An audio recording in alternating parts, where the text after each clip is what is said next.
Hello बच्चों, चलिए प्रश्न पढ़ते हैं। तो प्रश्न दिया गया है असर्शन और रीजन प्रकार का, अर्थात कथन और कारण प्रकार का। तो कथन दिया गया है इसमें बाएं आलिंद में सबसे मोटी पेशियां होती हैं, और कारण दिया गया है बायां आलिंद फेफड़ों से रक्त को प्राप्त करता है। तो हमारे पास विकल्प दिए गए हैं। Both assertion and reason are true and reason is the correct explanation of assertion. और बी दिया गया है both assertion and reason are true, but reason is not the correct explanation of assertion. C दिया गया है assertion is true but reason is false. D दिया गया है assertion is false but reason is true. और E दिया गया है both assertion and reason are false.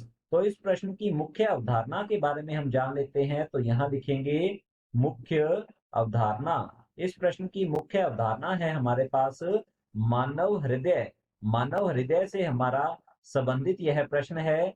यदि हम मानव हृदय की बात करें तो इसकी उत्पत्ति होती है मीजोडर्म से। तो यहाँ हम लिख सकते हैं इसकी उत्पत्ति मीजोडर्म से या मध्य जन स्तर से होती है। तो मीजोडर्म से उत्पत्ति होती है इसकी। और मानव हृदय जो है यह पेशी जनित होता है, अर्थात इसकी कार्य विधि के लिए, इसके संकुचन के लिए क्रिया विभव इसी के ऊतकों के द्वारा उत्पन्न किया जाता है।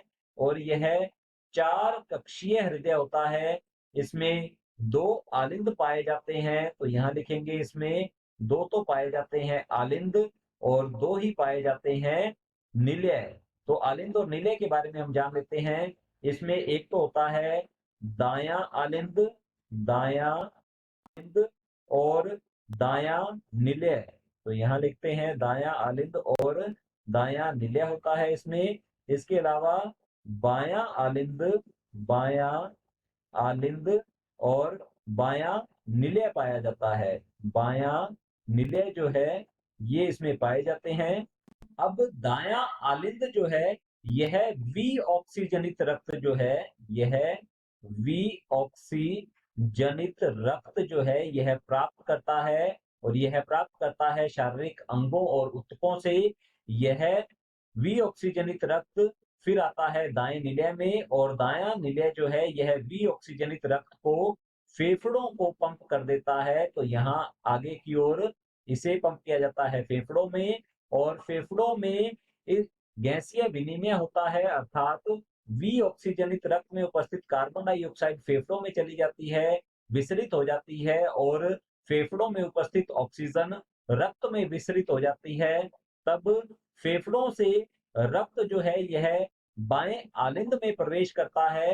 तो यह होता है ऑक्सीजनित रक्त। तो यहाँ हम लिख सकते हैं ऑक्सीजनित रक्त जो है इसे फेफड़ों से, फेफड़े जो है यहाँ से ऑक्सीजनित रक्त को प्राप्त करने वाला होता है बायां आलिंद। फिर ये बाएं निलय में आता है, और फिर बायां निलय जो है इसे अंगों या फिर ऊतकों तक, अंगों या ऊतकों तक पंप कर देता है महाधमनी के द्वारा। तो इस प्रकार से इसमें चार कक्ष जो है मानव हृदय में पाए जाते हैं, दायां आलिंद, दायां निलय, बायां आलिंद और बायां निलय। यदि हम बात करें भित्ति की, तो आलिंदों की भित्ति निलयों से पतली होती है, और निलय जो बायां निलय होता है इसकी भित्ति जो है सबसे मोटी होती है, अर्थात इसमें हृदय पेशी स्तर जो है यह सबसे मोटा होता है। तो हम यहाँ लिख सकते हैं कि यहाँ पर सबसे मोटी पेशियां पाई जाती हैं बाएं निलय में।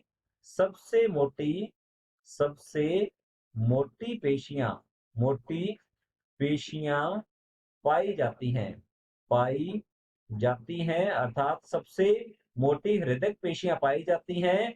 बाएं निलय का जो हृदय पेशी स्तर होता है यह दाएं निलय से भी 3 गुना मोटा होता है, क्योंकि इसे, इस कक्ष को पूरे, हम कह सकते हैं कि पूरे के पूरे शरीर में प्रत्येक अंग तक रक्त को पहुंचाना होता है। इसलिए इसका जो पेशी स्तर है, हृदय पेशी स्तर, यह मोटा होता है।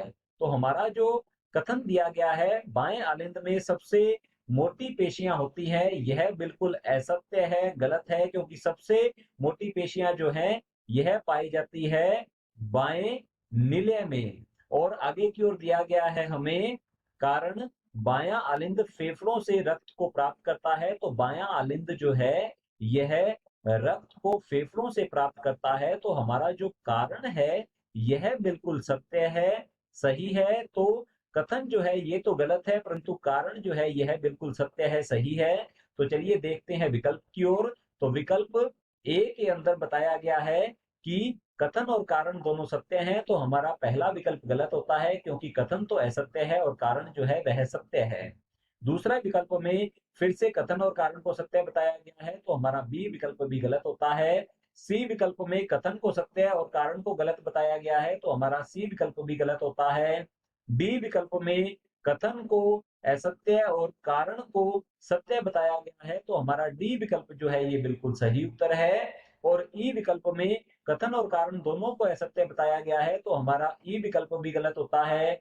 विकल्प डी बिल्कुल सही उत्तर है। आशा करता हूं आपको समझ में आया होगा। धन्यवाद।